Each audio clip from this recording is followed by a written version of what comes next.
estudantes do quinto ano, tudo bem? Estamos iniciando então mais uma aula de arte. O tema da nossa aula de hoje é a cor, então anote o tema da aula e a data de hoje. Também vou pedir que você separe esses materiais. As folhas de papel, lápis de escrever, de cor e as canetinhas são de sempre, né? Hoje a gente vai precisar de outros materiais, se você tiver, logicamente. Pincéis, você vai precisar de um godê. O que é um godê? É aquele recipiente para pôr tinta, para fazer as misturas. Se você não tiver, logicamente, um próprio para isso, você pode improvisar com uma forminha de gelo ou fundo de uma garrafa PET. Peça auxílio a um adulto. Panos para limpeza a gente também vai precisar na aula de hoje. Vou te dar um tempinho para você se organizar com os materiais.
Bom, o tema da aula é cor. Como você já suspeitou aqui pelos materiais, nós vamos trabalhar com tinta, né? Eu quero começar perguntando qual é a sua cor favorita. Lógico, se for mais que uma cor, você vai selecionar uma delas, tá? Faça aí um quadrinho, não precisa ser perfeito. Pegue o lápis de cor que corresponde a essa sua cor favorita e pinte, tá? Não precisa nem anotar a questão ali. Só pintar. Vou te dar um minutinho para você fazer isso.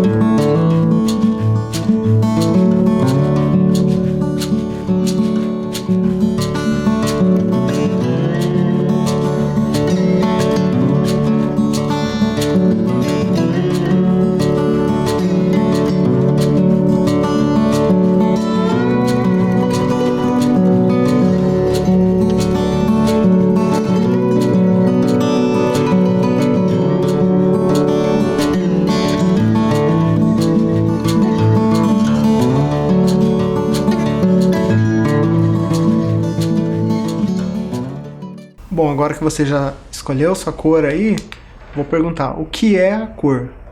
Essa é uma daquelas perguntas que todo mundo sabe o que é, mas é difícil definir, né? Aqui vai a resposta para te ajudar um pouco. A resposta é bem simples, mas a explicação dela é mais complexa, né? A cor é luz, basicamente isso. O que é luz que é um pouco mais complicado, né? A luz pode ser entendido como uma onda, também como partícula. Hoje nós vamos só pensar na luz enquanto onda. As diferentes cores são provenientes dos diferentes comprimentos de onda. Eu vou tentar explicar isso um pouco melhor com algumas imagens aqui. Então, primeiramente, as cores surgem a partir da refração da luz branca. Nossa, que palavra difícil é essa, né? A luz branca contém todas as cores. Como isso foi comprovado? A partir dessa experiência de um cientista chamado Isaac Newton, ele comprova que na luz branca existem todas as cores. O experimento consistia em você colocar ou jogar sobre um prisma, né, de vidro um feixe de luz branca e do outro lado você via a formação ali de luz colorida, bem parecido com o arco-íris, né? Até o processo do arco-íris é quase o mesmo. Quando a gente vê que chove e algumas gotículas ficam suspensas no ar, quando a luz branca passa por essas gotículas, a gente tem o processo de refração, ou seja, a luz branca se divide em luzes coloridas, tá? Então, esse experimento vai comprovar que na luz branca existem todas as cores. Então, a cor pode ser vista a partir de duas fontes, né? Uma fonte primária, que seria a própria luz. Então, às vezes, a luz já é colorida quando ela já passou por esse processo de separação, né? Ou divisão, refração, como queira chamar. Então, quando a gente está observando as telas das TVs, do computador, do celular, são todos exemplos de cor-luz, né? A cor que a gente vê ali, ela é emitida a partir da luz, além, é lógico, da luz da natureza, né? A cor pigmento é aquela cor que é refletida por um objeto. Então, o objeto recebe a luz branca e ela vai refletir uma cor. Então, uma cor pode ser gerada a partir da luz ou refletida de um objeto, certo? Ali eu tenho dois esquemas, né, que mostram um pouquinho dessa composição de uma e de outra. Se a gente pegar a luz, né, vermelha, a luz verde e a luz azul e juntá-las, nós vamos ter o processo invertido, né, daquele experimento, em que a gente tinha a luz branca passando pelo prisma e se dividindo.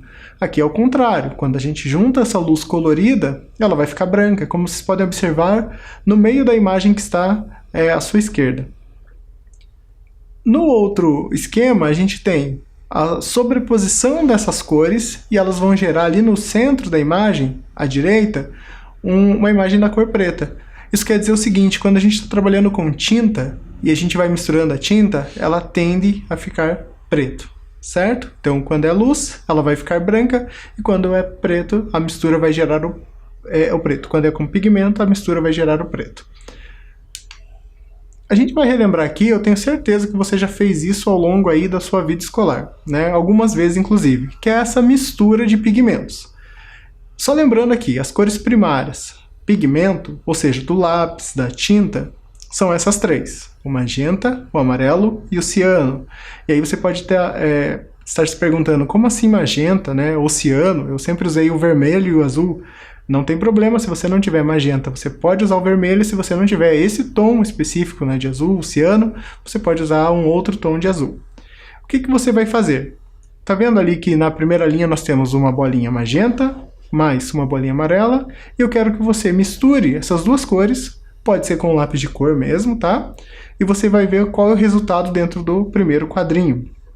E assim você vai fazer com as demais. Depois magenta com ciano e por fim o ciano com amarelo. E aí a gente vai ter a relação ali das cores secundárias, tá bom? Eu vou te dar um tempo para você fazer esse exercício.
Bom, se você fez com lápis de cor, você vai ver que a mistura ela não é tão homogênea quanto acontece com a tinta, né? Quando você mistura a tinta, ela fica toda naquela cor e o granulado ali do lápis vai fazer com que tenha uma textura. Se você olhar uma certa distância, você vai ver aquela cor secundária. Se você olhar meio de perto, você vai ver que a mistura nem sempre é tão homogênea, né?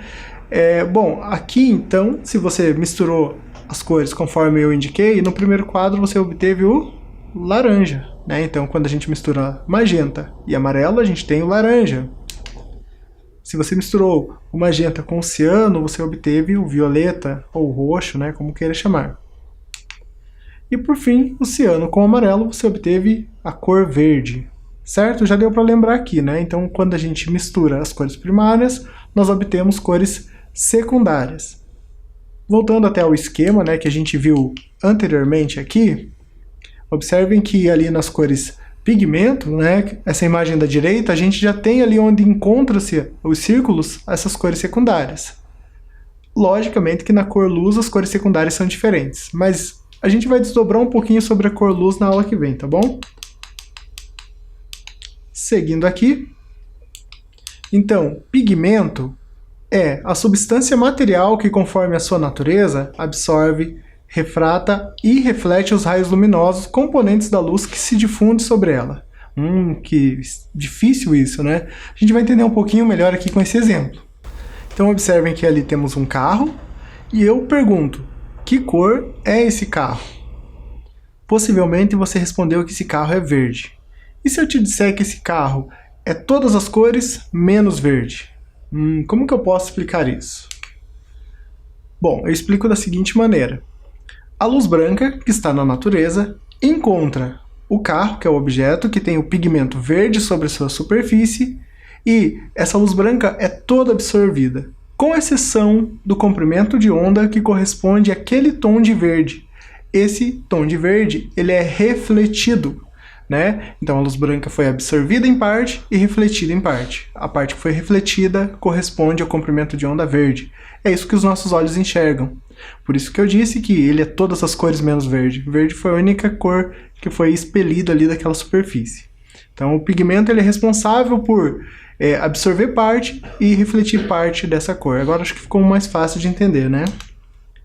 Ainda sobre o pigmento, ele é responsável pela cor da tinta, normalmente sob a forma de pequenas partículas em pó ligadas entre si pelo aglutinante. O aglutinante pode ser, por exemplo, o óleo.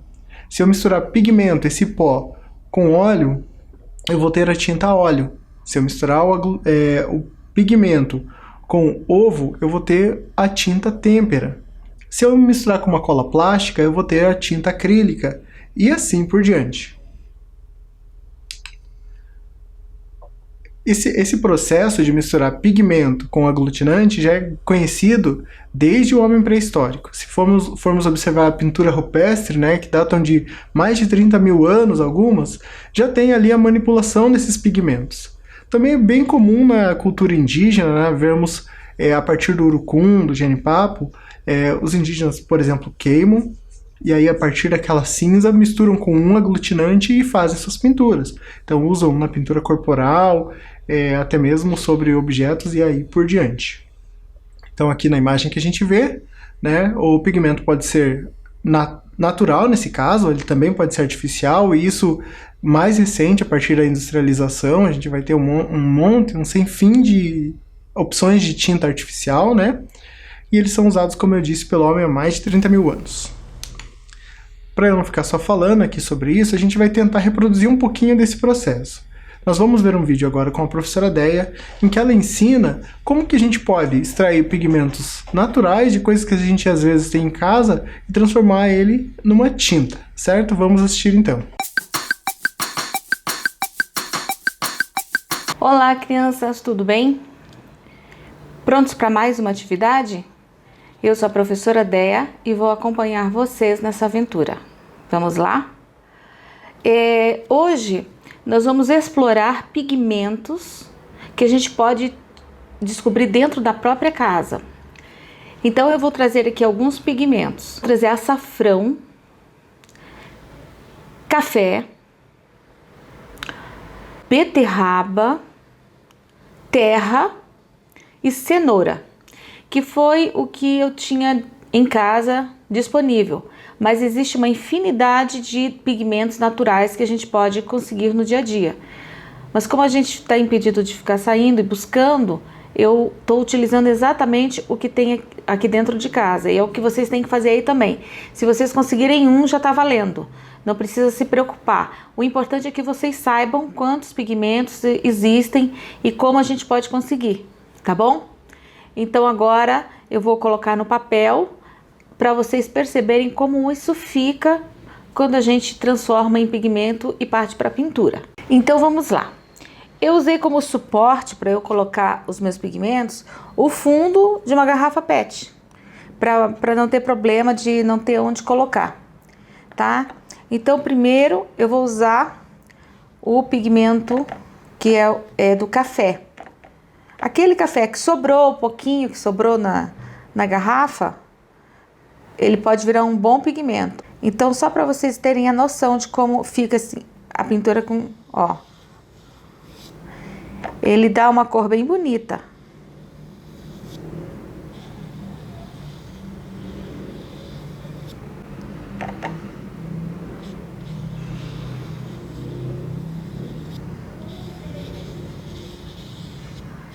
Agora a gente lava o pincel, seca num paninho ou num guardanapo, no papel toalha. E a gente vai experimentar agora o pigmento com açafrão. Vou pôr aqui perto só para vocês terem a noção da diferença. Olha aqui, ó. Esse aqui é bem mais amarelado, meio alaranjado. Bonito, né? Esse aqui é de colocar na comida. É uma delícia. Eu adoro. Agora, depois de molhar, nós vamos experimentar. Vou pegar desse aqui que eu já preparei. Vou pegar o feito de cenoura, tá? A cenoura que eu tenho aqui, ela tava bem assim, bem aguadinha. Ó, perto desse aqui, ele vai ficar bem clarinho, quase não aparece. Agora eu vou pegar a terra. Eu tinha uma terra aqui que ela tá bem assim também, bem diluída.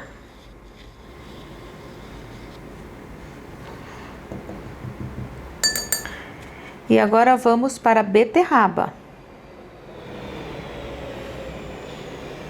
Olha que cor maravilhosa. Então dá para perceber que em casa, com coisas que a gente tem no dia a dia, a gente pode ter pigmentos e fazer uma pintura bem interessante. Gostaram? A gente usa a casca, viu, gente? Não vai desperdiçar nenhum legume, nenhuma fruta. Usa a casca mesmo, que dá certo.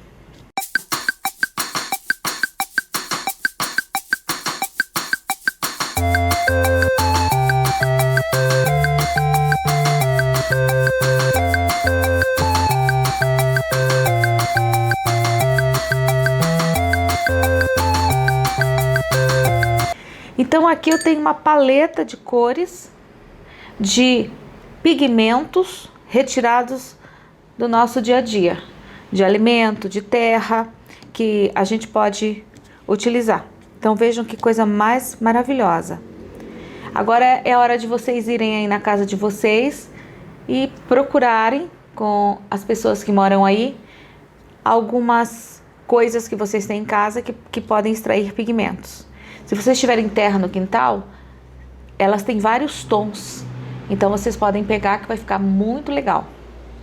Eu espero que vocês tenham gostado da atividade, porque é bem interessante e dá para fazer uma pintura bem bacana.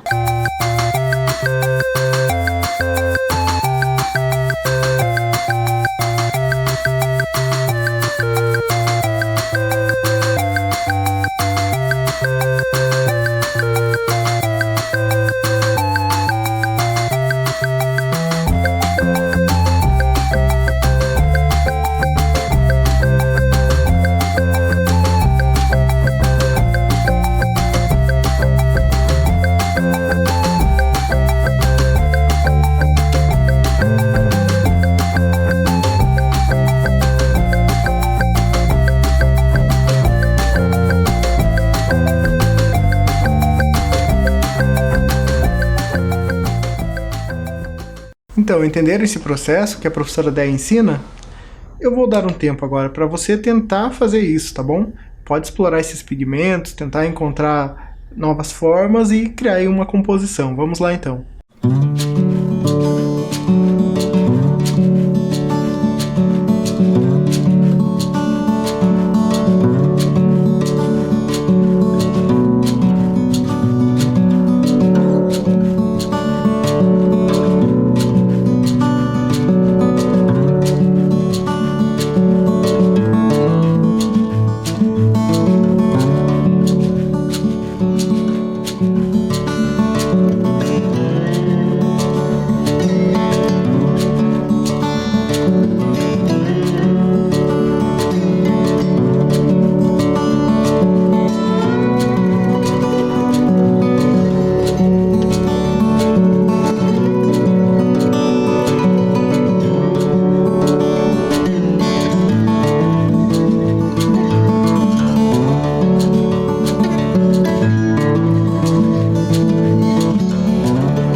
Bem, agora que aprendemos, né, a fazer os pigmentos, fazer a tinta a partir desses pigmentos, e já exploramos um pouquinho, vamos para a segunda etapa do nosso pensamento aqui sobre a cor e relacionando ele à pintura.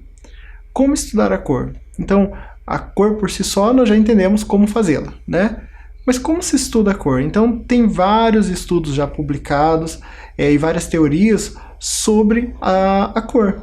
Então, a gente tem artistas, cientistas, até escritores aqui fazendo a sua teoria da cor. Como é o caso aqui da imagem que estamos vendo. É um círculo cromático feito pelo Johann Goethe, que é um escritor alemão, né? Mas tivemos artistas como Leonardo da Vinci, Joseph Albers, também o Aristóteles, que foi filósofo, enfim. Todos eles tinham ali a sua teoria da cor.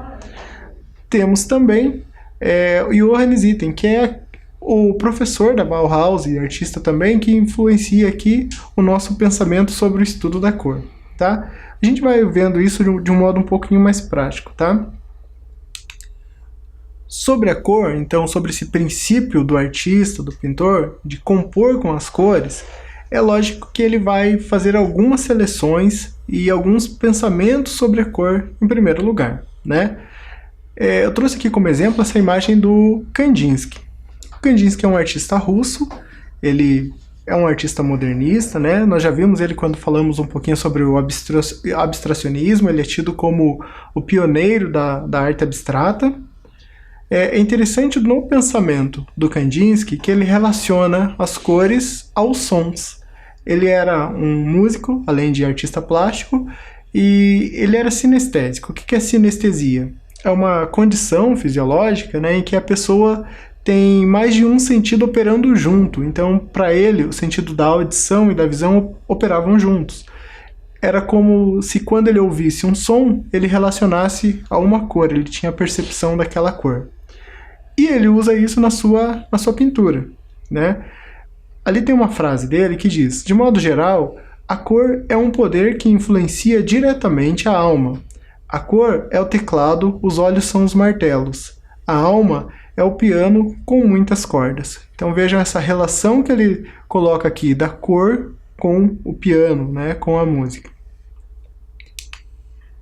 Então aqui temos o trabalho Desvio para o Vermelho do artista brasileiro Cildo Meireles. Essa obra ali tem uma data que é até longa, né, 1967 até 1984, que corresponde aos períodos em que ela foi montada. Né? Por se tratar de uma instalação, ela foi montada mais que uma vez em diferentes lugares, até fora do Brasil. Nesse momento ela está montada, né, em Inhotim, em Minas Gerais, que é um espaço dedicado às artes. Então aqui o que nós temos nessa obra? Nós temos 3 salas, basicamente, ou 3 espaços, né? E cada um deles tem uma forma específica. Vamos observar ali a primeira imagem. O que vocês percebem ali? Bom, temos vários objetos, né? Como se fosse um ambiente interno mesmo. E o que eles têm em comum? A cor vermelha. Talvez você nunca tenha visto algo assim, né? Imaginem que uma pessoa gosta muito do vermelho e decorou toda a sua casa de vermelho. Bom, isso, de certo modo, é o impacto que o artista queria causar. Essa cor vermelha, ela está tão saturada nesse ambiente, ela está tão impregnada, que ela passa da condição de mera percepção para algo concreto. Então a cor ali tem um peso tão forte na visualidade desse espaço, que a cor se torna matéria, né? A cor é o que mais pesa ali, porque você até passa a não reconhecer determinados objetos, porque a cor toma todo o lugar. Passando desse primeiro espaço para o segundo, você tem aí quase que uma explicação do Cildo do primeiro espaço, quando você vê aquela garrafa derrubada com aquela tinta, né, esparramada pelo chão. Então ele está trazendo ainda esse caráter da matéria, da concretude da cor. E no último espaço até parece um pouco uma cena de cinema, em que você tem uma pia soltando aquele líquido vermelho, né, que pode remeter a sangue, de repente um filme de terror ou algo assim. Então esses 3 espaços fazem alusão ao vermelho, né? Até o título Desvio para o Vermelho, quando eu fui pesquisar alguns anos atrás, a primeira coisa que apareceu não foi a obra, né? Eu estava procurando mais informações sobre a obra e quando joga lá na internet Desvio para o Vermelho, apareceu uma explicação da astronomia.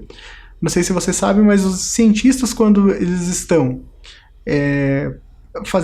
mensurando a distância de planetas e corpos celestes pelo universo, eles usam a cor às vezes para determinar essa distância. E quando você tem o desvio para o azul, quer dizer que aquele objeto, aquele corpo celeste está se aproximando. Quando você tem o desvio para o vermelho, ou seja, um tomzinho infravermelho, quer dizer que aquele corpo celeste está se afastando, né, do ponto de referência. Então, só um dado aqui interessante. No início até pensei que tivesse alguma relação, pelo menos o Cildo nunca falou sobre isso, né? Mas enfim. Outra obra aqui que o vermelho tem caráter simbólico, na verdade é uma intervenção feita nesse monumento. Ali em São Paulo, né, do lado do Parque Ibirapuera, tem essa grande escultura, esse monumento, que é em homenagem aos bandeirantes.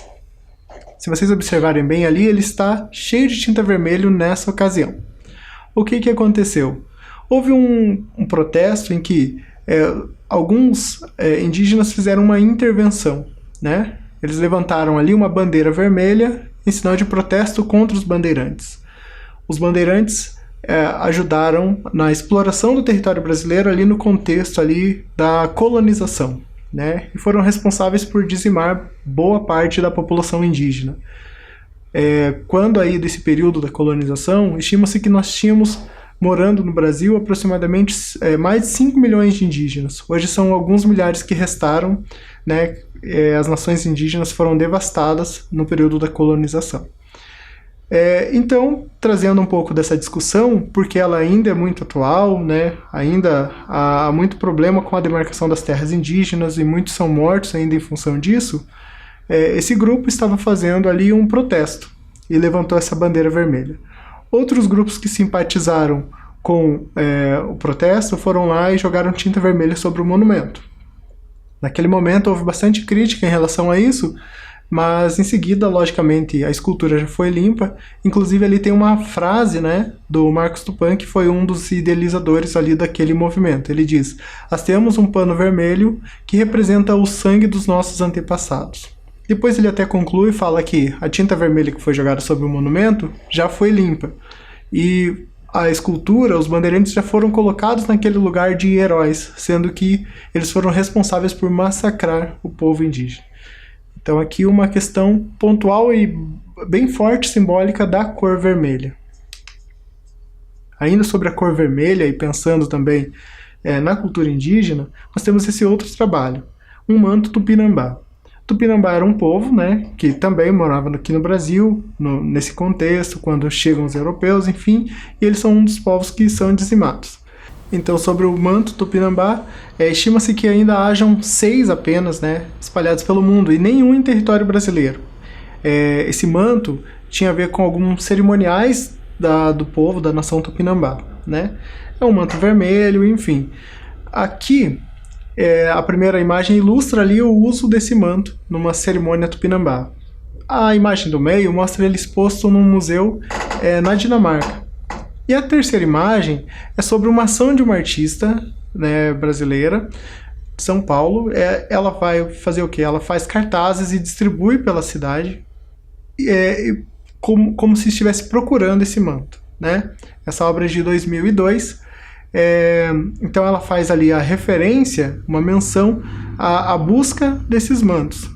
Inclusive o museu que detém esse manto que está exposto falou que já existe um processo de devolução ao povo tupinambá, mas ainda não houve um pedido oficial por parte do governo brasileiro, né? Então é isso que eles estão esperando para fazer a reintegração desse objeto que chega lá na Europa em 1689 e ainda por caminhos desconhecidos. Só como curiosidade. Por que eu estou falando do manto? A artista Lígia Pape se apropria da ideia do manto, principalmente da questão da cor aqui, né, das penas, enfim, e realiza um trabalho também, que são instalações feitas ali num período de mais ou menos 4 anos, usando elementos que fazem menção ao manto tupinambá. Na primeira imagem nós temos aquela bola de penas ali com parte do corpo, né? Então fazendo menção ao massacre que sofreu o povo. E no segundo momento também uma imagem de uma paisagem no lugar onde viviam, né, no Rio de Janeiro, esse povo ali com uma mancha avermelhada. Então só algumas relações aqui simbólicas, principalmente do vermelho, sendo usado aqui na arte. Bom, acho que eu já falei bastante, né? Lembram que lá no início eu pedi que você selecionasse uma cor sua favorita? Pode ser uma cor que tem um valor simbólico também para você, né? Subjetivo, talvez, só por uma questão de gosto mesmo, né? Bom, com aquela cor eu vou pedir agora que você faça a nossa última atividade de hoje. Você vai tentar fazer vários tons dessa mesma cor. Vamos pensar ali no desvio para o vermelho, né, do Cildo Meirelles, naquela instalação em que tem vários tons de vermelho ali. Então na sua composição você pode fazer um desenho geométrico ou não, você vai explorar as diversas tonalidades possíveis daquela sua cor favorita. Vou dar um tempinho aqui, tá bom? E daí você faz essa atividade.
Então, eu sei que o tempo foi curto, não tem problema, você pode terminar essa atividade após a aula, né? Aqui a gente trabalhou um pouquinho esse valor tonal da cor, essa monocromia, né? Uma cor só, que é trabalhada em vários tons, numa composição livre. Bom, espero que você tenha gostado da aula de hoje. Por hoje é só, então até logo.